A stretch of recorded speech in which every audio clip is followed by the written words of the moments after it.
Now if you're after a solid all-round smartphone with a bit of 5G future-proofing for under 400 quid right now, good news is you've got bugger tons of choices, at least a dozen different options out there for you, one of which is this fresh new Xiaomi 11 Lite 5G NE, which is hitting Blighty in October for around 350 quid. The NE bit stands for New Edition, although very little has actually changed compared with the original Xiaomi 11 Lite 5G that emerged earlier in 2021. The only proper difference is that chipset, as this shiny fresh model is powered by the Snapdragon 778G rather than the Snapdragon 780G, probably because of supply issues. Now I've had my SIM stuffed inside of the Xiaomi 11 Lite 5G NE for the last week or so. I've been using it as my full-time smartphone, so here is my in-depth review. And for more on the latest and greatest tech, please do subscribe and ding that notifications bell. Cheers! Now first, I gotta commend Xiaomi on the design of this thing. That glass and plastic frame is impressively skinny and much lighter than most rivals at just a shade under 160 grams.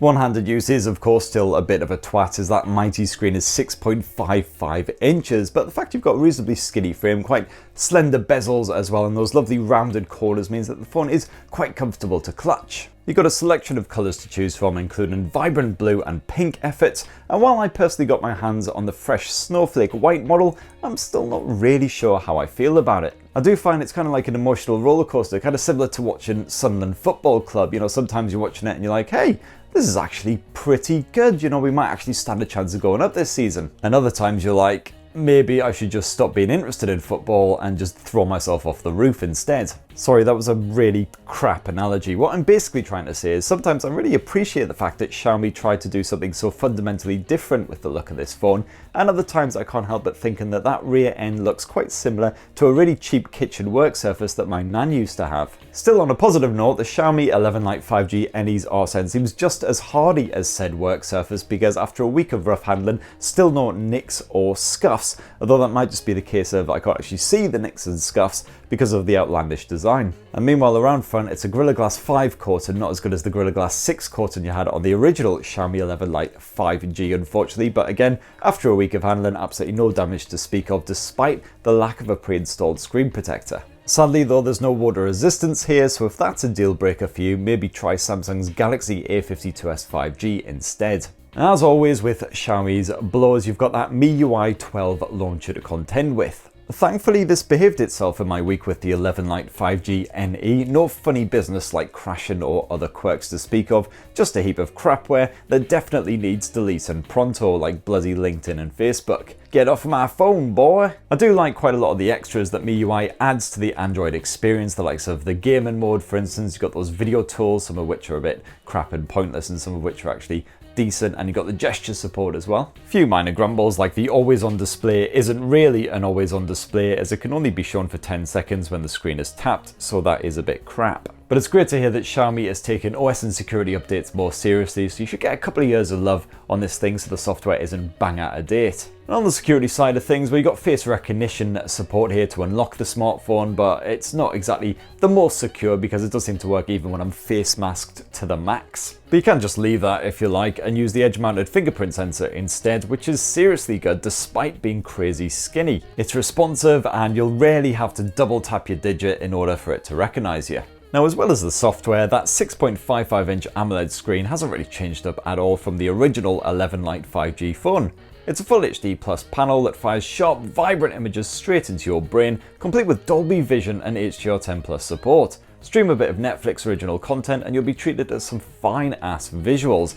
That is the professional term, obviously. Only a slight blemish for that selfie orifice too, so going full screen is all good. And admittedly, no, it's not the brightest screen around, but I could still work out what I was trying to do when I was outdoors, and those occasional moments when the sun managed to break through that thick layer of gloom that we're experiencing here in the UK. The 90Hz refresh rate matches most rivals, and you've also got the usual eye comfort modes and monochrome modes and all that shenanigans to prevent your peepers from exploding when you're doom scrolling at 3 AM to punish your stupid wide awake brain. Unfortunately, I am substantially less impressed with the audio chops of the Xiaomi 11 Lite 5G NE. Yeah, it's got a stereo speaker arrangement for media, but on top volume that output is weaker than a ferret's fart. And even worse, there's bugger all headphone jack here on the 11 Lite 5G NE, so it is a good thing that at least the Bluetooth 5.2 streaming was absolutely perfect, strong and stable, whether I was streaming to headphones, speakers, whatever. Good news if you want to download loads of movies and tunes though, because you get a minimum 128 gigs of storage, expandable via micro SD in that second SIM slot.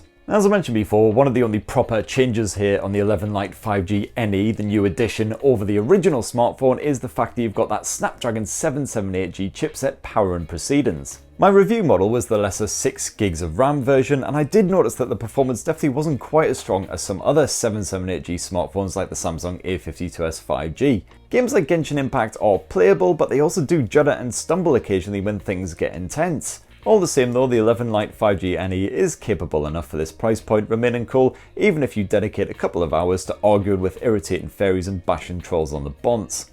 And if you're not really into gaming, well, everyday shenanigans absolutely fine here on the 11 Lite 5G NE. Your apps will load up quickly and you can do a good bit of multitasking, all that good stuff. And of course, you've got that 5G support built into the 778G as well, spread across both SIMs, so connectivity, not an issue. And I got no complaints for the battery life on this new edition model either. I found that I very rarely ran it into the power saving mode, even at the end of a very long intensive day with plenty of music streaming, a bit of video action, occasional little bit of light gaming, and using it as a sat nav as well. So even at the end of a very heavy day, I still tended to have around 15 to 20% of charge left. As for recharging, well, you got 33 watt support here on the 11 Lite 5G NE, which ain't too bad at all. Now last up, the optics, and the camera hardware again hasn't been tinkered with for this 5G NE model. The 64 megapixel primary sensor can grab 16 meg snaps, and while the picture quality can't quite touch rivals such as the Pixel 4a and again that A52s 5G, it's not half bad. Shoot something in decent light and you'll enjoy realistic colours and fine detailing in your photo, as long as you leave that AI mode well alone. Even in more ambient light, the results are decent if you're not trying to shoot anything in motion, so kittens and sugared up kids are right out. And the night mode doesn't do a huge amount to boost the brightness when the lighting is crap, but it does make a small difference. And as usual with Xiaomi smartphones, you've got plenty of other bonus modes to play around with here, including good old Pro mode of course, if you want to tinker with the white balance, all that shenanigans. And a portrait mode that does a great job with living subjects and disembodied mannequin heads, smearing out all of that background clutter so they really stand out. The Xiaomi 11 Lite 5G NE also serves up an 8 megapixel ultra-wide angle shooter that, like most ultra-wide angle lenses, sacrifices tonal accuracy for a broader scope. And yes, you've got a 5 megapixel telemacro lens if you want to shoot weird close-ups. For all your video needs, this mobile can record up to 4K resolution footage at 30 frames per second. And again, I was happy enough with the results. As long as that lighting holds up, the visuals are sharp enough so you can enjoy your footage on a big screen, while the audio capture is also nice and clear. And the 20 megapixel selfie shooter will do a decent enough job as long as you do two things. Turn off that stupid beautify bollocks and avoid strong light, as you'll just end up with oversaturated results. Otherwise, it's perfectly fine with excellent portrait smarts. And that right there is my full, final, frank review of the Xiaomi 11 Lite 5G NE after using it as my personal smartphone for a week or so, and I've got to say I did enjoy using it, though coming from the Samsung Galaxy A52s 5G, I've got to say the gaming performance on that was better, the camera was slightly better as well, you've got that water resistance, so if you can afford just that little bit of extra outlay, I definitely recommend upgrading to that one. But if you're not really bothered about gaming, you're not going to be ever, de-stressing in a nice sudsy bubbly bath with a good bit of anime on your smartphone, well, the Xiaomi 11 Lite 5G NE should definitely satisfy. It's a decent software experience, strong bit of hardware. Overall, lovely stuff. So as I say, it should be hitting the UK in the next sort of few weeks for around 350 quid. We don't have the final UK price just yet, but when we do, I'll bung it in the description below. It'd be great to hear your thoughts on the Xiaomi 11 Lite 5G NE, and also the original 5G as well, if you ever happen to have your SIM slotted into that bad boy. Definitely please smash your comments down below. Please do subscribe and ding that notifications bell. Yak, yak, yak. Have yourselves a wonderful week, and see you soon. Love you. Bye.